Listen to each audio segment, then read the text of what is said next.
Rain drummed steadily upon the weathered roof of the Willowbrook Inn, a modest coaching inn nestled beside a winding country road in Victorian England. Travelers once crowded its common room with laughter, lively conversation, and the clatter of mugs, but those prosperous days had faded into memory. New railways had diverted many passengers, leaving the old coaching routes quieter than before. Yet every evening, 22-year-old Rose Bennett carefully lit the lanterns, polished the wooden tables, and set fresh flowers in small clay vases, hoping that someone weary might still find comfort beneath her roof. Rose had inherited the inn after losing both of her parents within the span of 2 difficult years. Her father had taught her that an innkeeper's duty was not simply to sell food or provide a bed, it was to offer warmth to strangers far from home. Her mother had believed that kindness often lingered in a person's memory longer than the finest meal. Those lessons remained Rose's greatest treasure, even when money became painfully scarce. Every morning before sunrise, she baked bread, stirred hearty soups, scrubbed floors, washed linens, fed the chickens, and tended the small vegetable garden behind the stable. By nightfall, her hands were rough from labor, yet she never greeted a guest without a welcoming smile. Unfortunately, smiles could not satisfy creditors. Only 2 days earlier, the landlord who owned the property had delivered another stern notice demanding overdue rent. Unless Rose found enough money within a month, the Willowbrook Inn would be taken from her. She folded the letter carefully and tucked it into a drawer, refusing to let despair show upon her face whenever visitors arrived. That afternoon, only 3 guests occupied the dining room. An elderly schoolmaster quietly enjoyed vegetable soup beside the fireplace. A widow traveling to visit her daughter mended gloves beneath the window. A coach driver ate quickly before returning to the road. Rose moved between them with graceful efficiency, making certain every bowl remained warm and every cup stayed full. When the widow accidentally tore her woolen cloak on a chair, Rose fetched her sewing basket without hesitation. "Oh, Miss Bennett, I couldn't possibly trouble you," the woman said apologetically. "It is no trouble at all," Rose replied with gentle sincerity. "A warm cloak matters on cold roads." Within minutes the tear had disappeared beneath neat stitches. The widow offered several coins. Rose smiled and shook her head. "You've already paid for your supper." The grateful woman blessed her before returning to her seat. Later, a frightened little boy entered with his father after their carriage wheel had broken nearby. The child clung nervously to his father's coat while thunder rolled outside. Rose crouched beside him.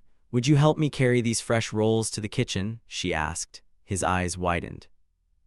"I may drop them, then we'll pick them up together." The simple invitation eased his fears. Soon the child proudly carried the basket while grinning from ear to ear. Watching from across the room, his father quietly thanked Rose for restoring his son's courage.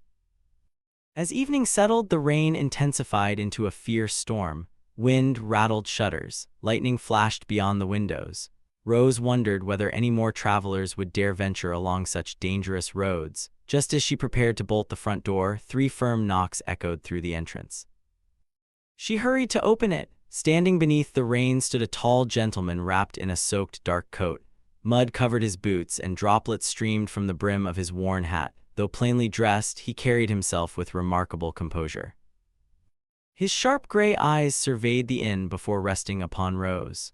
"I beg your pardon," he said politely. "Have you a room for 1 traveler?" Rose immediately stepped aside. "Of course, please come inside before you catch a chill." The stranger removed his gloves with quiet gratitude. "My name is Edward Hart. It is a pleasure to welcome you, Mr. Hart. I am Rose Bennett." She noticed he carried only 1 leather satchel, weathered by long travel. "You've come far, a fair distance, then you must be hungry." He hesitated. "I wouldn't wish to burden you if your kitchen has already closed." "Our kitchen only closes after every guest has eaten." Edward offered a faint smile, one touched with genuine surprise. Rose hurried into the kitchen and quietly examined her remaining supplies. There was only enough beef stew for 1 generous serving. A smaller portion remained that she had intended for herself. Without hesitation, she combined both into 1 bowl, sliced the freshest loaf of bread, added a piece of cheddar, and brewed fragrant tea. When she carried the tray into the dining room, Edward looked almost embarrassed. "This is far more than I expected. A traveler should never sleep hungry. And what of you?" "I ate earlier." It was a harmless little lie. Edward thanked her sincerely before beginning his meal. The stew was simple, yet perfectly seasoned. The bread remained warm from the oven. The tea chased away the damp chill that had settled into his bones during the storm. As he ate, he quietly observed Rose moving through the room. She treated every guest with equal patience. She accepted complaints without irritation. She offered encouragement instead of pity. No gesture appeared forced. Nothing suggested she expected praise. Edward found himself strangely fascinated. He had visited magnificent estates where servants bowed deeply, yet their courtesy vanished the moment they believed no nobleman watched them. Here, inside a struggling roadside inn, a young woman with almost nothing gave freely of what little she possessed. When Rose finally showed him his room upstairs, she apologized softly. "It is not luxurious, but I hope you find it comfortable." Edward looked around. The room was spotless. Fresh linens covered the bed. A small vase of wildflowers rested beside the window. "It is more welcoming than many grand houses I have visited," he answered truthfully. After she wished him good night and closed the door, Edward stood silently for several moments. He had begun this journey believing genuine kindness had become rare.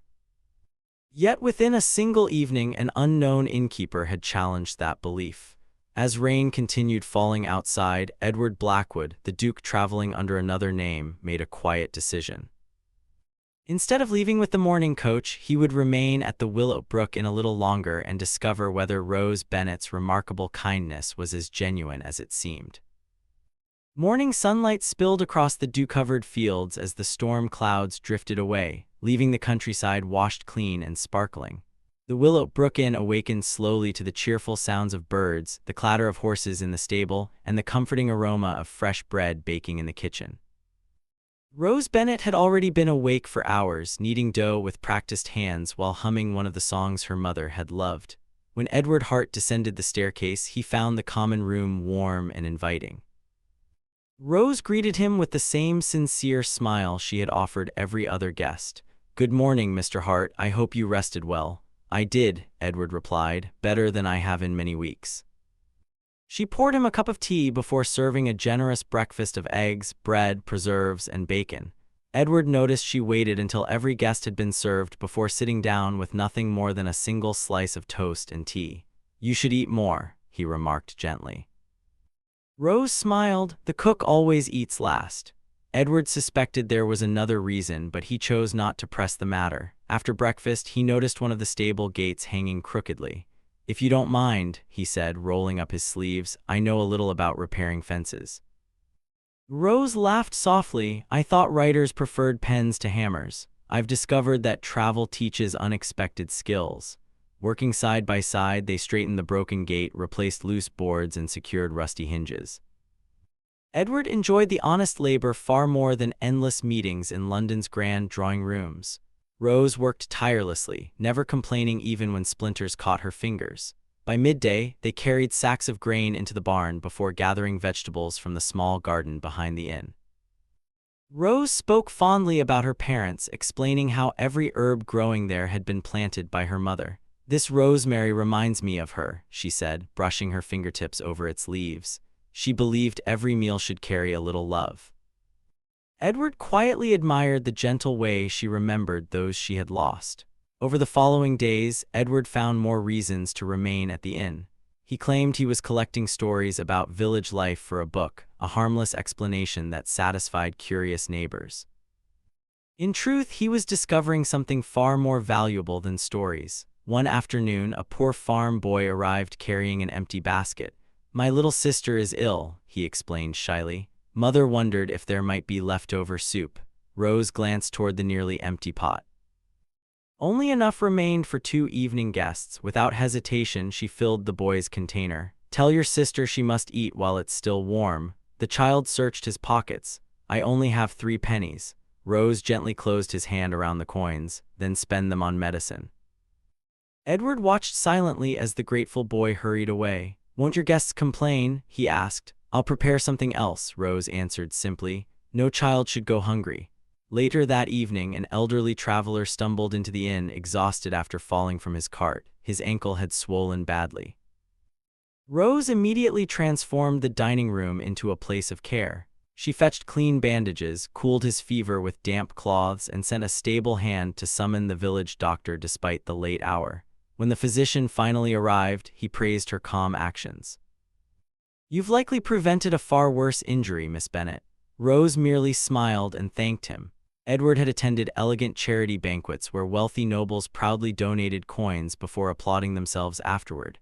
Yet Rose performed acts of compassion without witnesses, speeches, or expectations of recognition. Her kindness was simply part of who she was. One crisp afternoon, the two walked through nearby woodland, gathering mushrooms and herbs. Golden leaves drifted gently around them as sunlight filtered through towering oak trees. Edward asked, "Have you never wished to leave this place and begin again somewhere else?" Rose considered the question. "Sometimes life feels difficult here, but this inn was my parents' dream. Travelers have celebrated weddings, welcomed children, and found shelter during storms beneath this roof. If I abandon it, I feel as though I abandon them too." Her answer touched Edward deeply. He, too, carried responsibilities he could never escape, though his were hidden beneath the name Edward Hart. Their conversations grew easier with each passing day. They discussed books, music, the changing seasons, and hopes for the future. Rose never asked about his wealth. Edward never spoke of titles. For the first time in years, he felt valued simply for his company. Their peaceful routine changed when an expensive carriage rolled into the courtyard. Its owner, a wealthy businessman named Horace Whitmore, entered wearing an elegant coat trimmed with fur. He glanced around the modest inn with obvious disdain. "So this is the famous Willowbrook Inn," he scoffed loudly. "I've seen barns with finer furnishings." Several guests lowered their eyes uncomfortably. Rose greeted him politely. "Welcome, sir. May I prepare supper for you?" "I suppose it'll have to do," Whitmore replied. "Though I doubt anything edible can come from such a humble kitchen." Edward clenched his jaw but remained silent. Throughout dinner, Whitmore complained about everything. The chairs were too plain, the room too quiet, the curtains too faded. Finally, he laughed loudly enough for everyone to hear.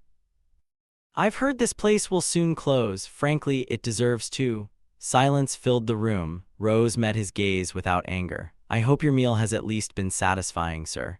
Whitmore blinked, disappointed that she refused to argue. Edward admired her remarkable restraint.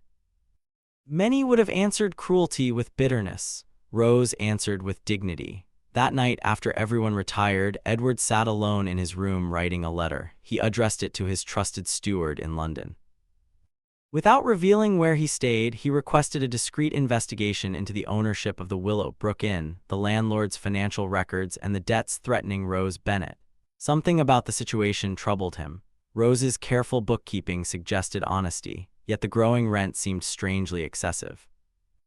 Edward sealed the letter with wax. If injustice truly surrounded the inn, he intended to uncover it. The following afternoon, while Rose arranged flowers upon the dining tables, the sound of approaching carriage wheels echoed across the courtyard. A magnificent royal carriage stopped before the entrance.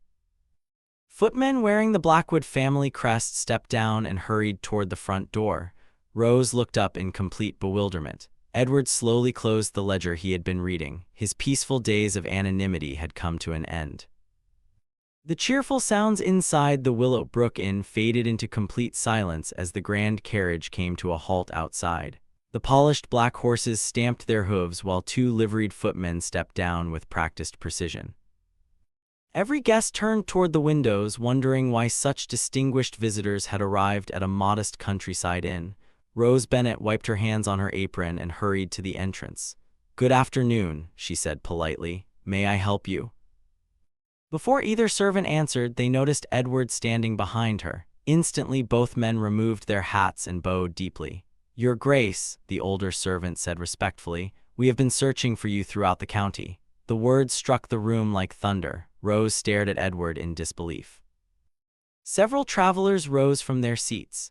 Even Horace Whitmore, who had returned for another meal while passing through the village, looked completely astonished. Edward sighed quietly. "There was no need for such formality, Thomas. I beg your pardon, Your Grace, but London has urgent business requiring your immediate return." Rose's eyes widened. "Your Grace." Edward removed the plain traveling coat that had concealed his identity for days.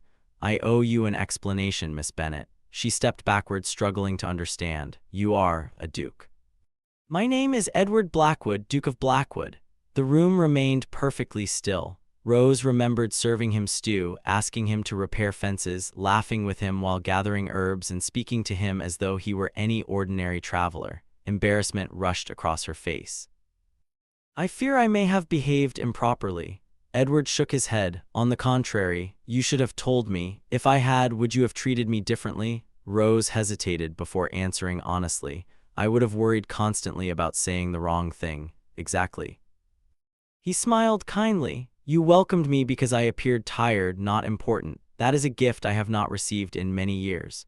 The guests exchanged quiet glances. They suddenly understood why the supposedly ordinary traveler possessed such calm confidence and refined manners. Edward turned toward his servants. "I shall return to London tomorrow." Thomas nodded. "As you wish, Your Grace." Rose excused herself and slipped quietly into the kitchen, pretending to check the bread. In truth, she needed a moment alone. She leaned against the wooden table, overwhelmed. The man she had considered a trusted friend belonged to a world unimaginably distant from her own. Surely their conversations, their laughter, and the easy companionship they had shared could never continue. A gentle knock interrupted her thoughts. Edward entered slowly. "I hoped we might speak." Rose forced a polite smile. "I should apologize." "For what?" "For treating a duke like a stable hand." Edward laughed warmly. "I volunteered. I asked you to mend fences, and I enjoyed every minute. I made you carry sacks of grain." "I've carried heavier responsibilities." Despite herself, Rose smiled. The awkwardness between them softened. Edward became serious. "I disguised myself because I wanted to discover whether kindness still existed beyond grand estates and fashionable drawing rooms." "And did you?" "I found far more than I expected." Before Rose could respond, Thomas entered carrying several documents. "Your Grace, the investigation has already begun."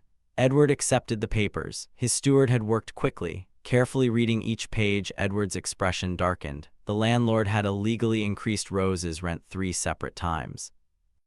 False maintenance charges had been added to her accounts.